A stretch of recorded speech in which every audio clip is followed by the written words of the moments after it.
Monte Blue was a popular silent movie star of the 1920s, but after starring in just a few talkies, he shifted into a new career as a supporting character actor. Why? Let's find out together. Please like and subscribe or follow me if you want to learn more about the history of silent film stars that lost their star power shortly after they transitioned to talking pictures. For each actor, I will present clips from memorable career performances before concluding with a video essay like this one. Back to Monte Blue.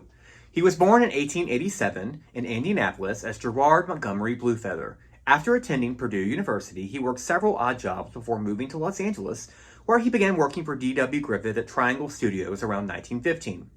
Some of his jobs included crew member, stuntman, and extra.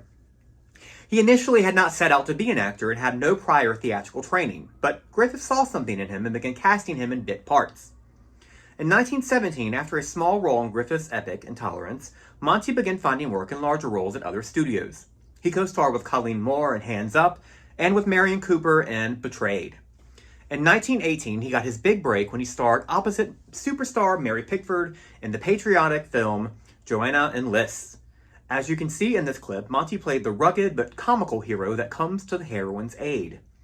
Monte's star persona was not that different from his real-life origins. He often played working men, cowboys, strongmen, etc. Often his roles were the strong but bumbling or goofy hero, as seen also here in 1920's Something to Think About, which co-starred Gloria Swanson. In 1921, two movies allowed Monte to exhibit his more dramatic depths and show he was capable of more as an actor: The Affairs of Anatole and Orphans of the Storm. Both of these films were huge hits and launched Monte into stardom as a true leading man that was offered more complicated roles to play. During the rest of the 1920s, he was a top star at Warner Brothers, playing both comedic and dramatic parts, often opposite Marie Prevost. Highlights included Brass in 1923 and The Marriage Circle in 1924, both marital comedy dramas with Marie. The Lubitsch 1926 comedy So This Is Paris with Patsy Ruth Miller and Lillian Tashman. One Round Hogan with Leela Hyams in 1927, and Conquest in 1928 with Lois Wilson. Monte's talkie debut was in The Part Talkie, The Greyhound Limited in 1929 at Warner Brothers. He soon starred in two other part talkies in 1929, No Defense with May McAvoy and From Headquarters, before making his first full-length talkie, Skin Deep, with Betty Compson later that same year. Monte seemed to be off to a momentous start in the talkies, starring in 4 more films from 1930 to 1931, including the successful Isle of Escape with Myrna Loy and Betty Compson. According to Frank Berryman in American Indian Image Makers of Hollywood, Monte decided to finally take a vacation in 1931 with his wife, and upon their return, he found that he had lost all of his money in the aftermath of the stock market crash of 1929, which of course led into the Great Depression. He also found that he had all but lost his major studio stardom and soon found himself playing leads in B-movies for Poverty Row Studios.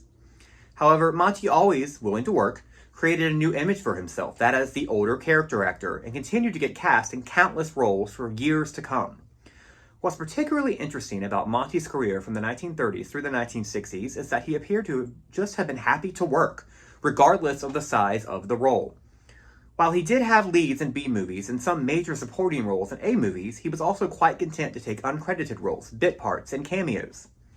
Berryman also pointed out in his book that Monte had a close friendship with Jack Warner, who of course was the head of Warner Brothers, who always promised that Monte could always get work in pictures even if he couldn't find work elsewhere. Fortunately, Monte did find work at lots of studios, both major studios and Poverty Row, but did continue to spend a lot of his career at Warner Brothers well into the 1950s. Some memorable leading character roles for Monte in this period included The Stoker and Officer 13, both from 1932, On Probation from 1935, and Law of the Timber from 1941. He also made a major name for himself as a supporting star for countless westerns, supporting John Wayne in Helltown in 1937 and Roy Rogers and Young Bill Hickok from 1940.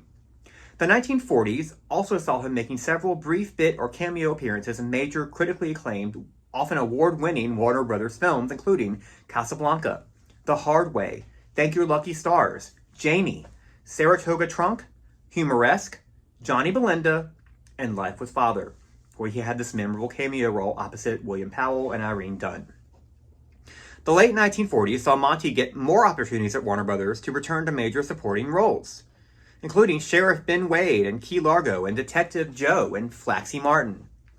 Monte rounded out his career in the 1950s and early 1960s with supporting character roles in A movies, B movies, and in popular Western TV series, including The Lone Ranger, Wagon Train, Pony Express, and Rawhide. In total, Monte had 292 credits to his name by his retirement in 1961. Becoming involved with the Shriners and the Freemasons, Monte sadly suffered a fatal heart attack while organizing an event for those groups in 1963 at the age of 76. So, what was the real reason that Monte Blue's major studio stardom waned in the talkies? I think it was just a combination of Monte getting older, having taken a much-needed vacation, and the financial difficulty that he had to face. While major stardom eluded him for the rest of his career, he managed to carve out a niche as a much sought-after character actor that delighted audiences in so many films and eventual TV series over the next 30 years, returning to the type of career that he started out having in 1915.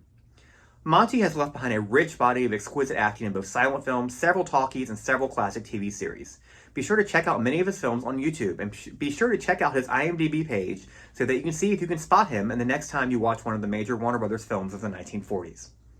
Up next, join me as I investigate the silent to talkie career of Enid Bennett. Thank you for joining me today. Have a wonderful rest of your weekend.